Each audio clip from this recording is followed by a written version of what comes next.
Did you know that now you can also buff your Thralls pretty easy and quick? For example, this fighter Thrall have no buffs here. You can put one strength buff on his inventory and one salted pork. Right click on them and now you can see on top of the health bar you have your Thrall is buffed, and you can see on the stats your Thrall have plus 30% on strength.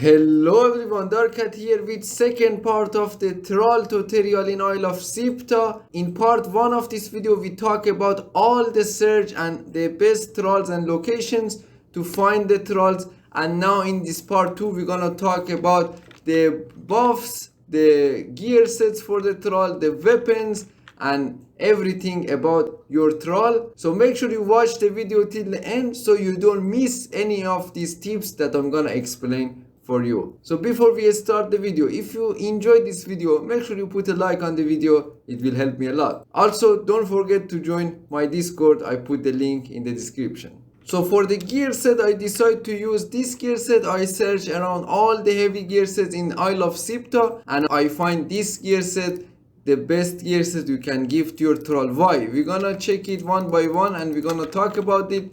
So when you get the wolf helmet to your Thrall, it gives plus 15% damage to your Thrall, only the helmet, so it can help a lot and it can boost your Thrall damage. So if you give this gear set, this is the chieftain chest guard that gives plus 28 on health and 5% on strength. That's 2 extra bonus as only in the chest piece that I'm gonna at the end I'm gonna explain how you're gonna get this Thrall's armor recipe.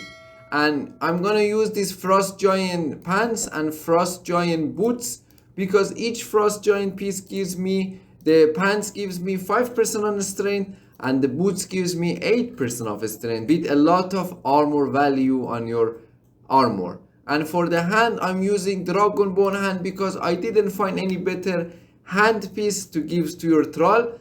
That it's also easy to find the dragon bone recipe. I'm gonna explain it later with the rest of the gear set location. So you're gonna use this armor on your Thrall because it gives the most advantage to your Thrall with 1600 armor value.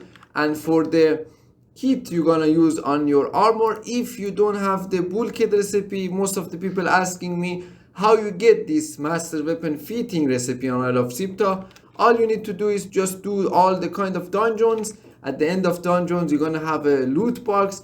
There is a very low chance to get some random recipe from exile land. You may find this recipe in there. If you don't have this, you can always use this thick armor plating that you can learn it on the knowledge in the armor, and you go all the way in the button, you can learn it in here. So you either use this one or use this thick armor on your armor. So now I'm gonna talk about the armor you gonna wear to have this Thrall on following. It's some people say why you didn't talk about the armor you need to wear.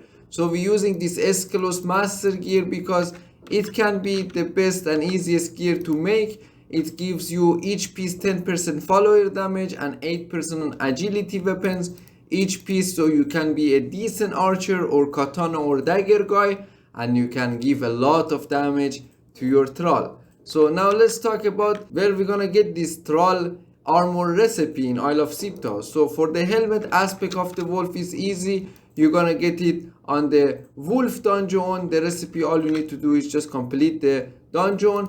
For the chieftain chest guard, so you can see it's look like the Sumerian armor. So this is an armor you need to delve it on the delving bench. So when I have 3 pieces of Sumerian armor, I put 1 Sumerian armor inside the delving bench, and when I'm delving this, it gives me the Sumerian chieftain armor. So this is how you learn this gear set. It's pretty easy and fast.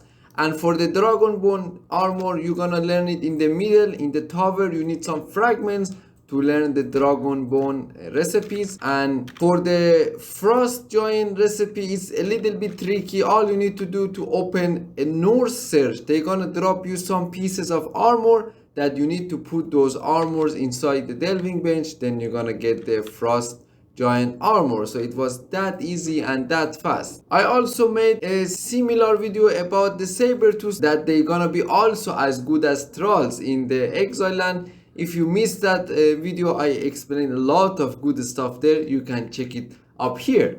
So we're gonna jump on the best weapon we're gonna use for Thrall. I gather all the best weapons and a special weapon on Isle of Sipta that you need to give your Thrall, and you need to at least know about them. So the first one gonna be the Froxy Greatsword. Is for the people who loves two-handed sword on their Thrall. You can give them this sword. They gonna deal poison every single hit. So this can be a really good weapon for you. You're gonna have also the same this Greatsword. This Greatsword that's gonna gives you 81 damage, 35% armor pen, and every hit it gives you bleed. So either you choose bleed or poison, or you use this Greatsword of the Outer Dark that gives every hit Sunder. So the Sunder can be new meta in the update 3.0, so I recommend to use this also. I bring also two best and the most broken one-handed maces in Isle of Sipta that you really need to know about them and use them. That these two maces my favorites. You need to use the mace of the gray ones that gives a stack 1 bleed only per like every time that he's hitting, and it's not stacking to 10 or 20, it's only a stack 1 bleed, but it's like massive bleed. Or you're gonna use this Void Forge mace that before update 3.0 it was giving 5 strength to your Thrall. Now it's not giving anything, but it still have very decent damage and armor penetration.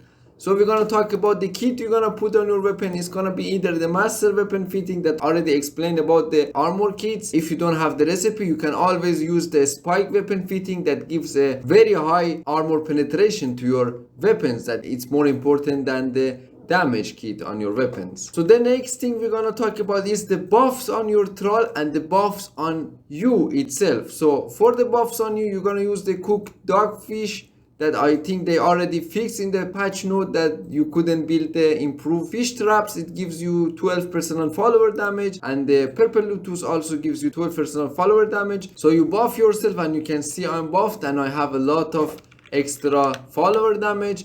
Or you also can give elixir of might or the damage buff with the pork, salted pork, to your Thrall to buff him. So if you give these two to your Thrall, these two can make your Thrall buffed for 1 hour straight, plus 30% on strength damage. So you just eat these two food to your Thrall. Now you can see your Thrall have extra 30% on damage, so it can help a lot. And for the food for leveling your Thrall, all you need to know about is the same and as Exile Land. You need gruel for extra 14% each level on your Thrall, or you give the grilled steak for extra 14% on vitality. But there is a question here. I want to ask you guys, is there still a bug that if you need to slowly level your Thrall, 1 level by 1 level, put the food, level him up 1 level, take out the food and put the food back, so the food consume in each level? Or you just put the food on your Thrall and level him to 20 without taking out and putting the food back? Which one is the correct way to level up your Thralls?